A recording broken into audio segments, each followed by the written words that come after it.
അപ്പോൾ നമ്മൾ പോകുന്നത് ഇനി 4ാമത്തെ ഫാമിലേക്കാണ്.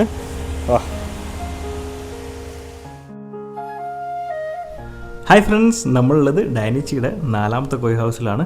മുന്നത്തെ വീഡിയോസ് കാണാത്തതായിട്ട് ആരെങ്കിലും ഉണ്ടെങ്കിൽ നമ്മളെ പേജിലുണ്ട്, ഒന്ന് കയറി നോക്കാം.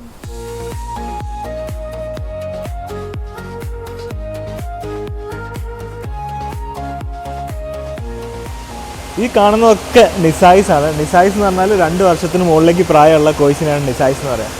ആ ഒരു സൈസും കളറും ക്വാളിറ്റിയൊക്കെ നോക്ക്. അങ്ങനെ നിസായിസ് മാത്രമല്ല, ഈ ഷെഡിലുള്ളത് സൺസൈസും ഉണ്ട്. സൺസൈസ് എന്ന് പറഞ്ഞു കഴിഞ്ഞാൽ 3 വർഷത്തിന് മുകളിലേക്ക് പ്രായമുള്ള ഫിഷിനെ പറയുന്നതാണ് സൺസൈസ്. അപ്പോൾ നിങ്ങൾക്കൊരു സംശയമില്ലേ, പുറത്ത് ഇങ്ങനെ എത്രയ്ക്ക് സ്നോയും ഈ വെള്ളമൊക്കെ എന്താ ഇങ്ങനെ ഇരിക്കുന്നതെന്ന്? ഇതൊക്കെ കൺട്രോൾ ചെയ്യുന്നത് ബോയിലേഴ്സ് വെച്ചിട്ടാണ്. ഈ വെള്ളത്തിൻ്റെ ടെമ്പറേച്ചർ മെയിൻറ്റെയിൻ ചെയ്തിട്ടാണ് ഈ കാണുന്ന ഫിഷസിനെല്ലാം കീപ്പ് ചെയ്യുന്നത്. അത്രയ്ക്ക് ഹൈ റിസ്ക് ആണ് ഇവർ ചെയ്യുന്നത്. വിൻ്റർ ടൈമിൽ നികാട്ട മൗണ്ടൻസ് മൊത്തം മഞ്ഞിൽ മൂടിയിരിക്കുകയായിരിക്കും. ആ സമയങ്ങളിൽ ഇതുപോലുള്ള ബോയിലേഴ്സ് ഉപയോഗിച്ചിട്ടാണ് എല്ലാ ഫാംസും അവരെ ഫിഷസിനെ കീപ്പ് ചെയ്യുന്നത്.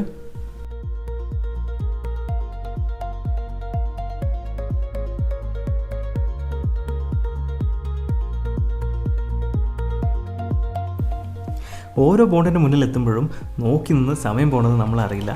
അത്രയ്ക്ക് ബ്യൂട്ടിഫുൾ ആയിട്ടുള്ള ഫിഷസാണ് ഓരോ ബോണ്ടിലും ഇരിക്കുന്നത്.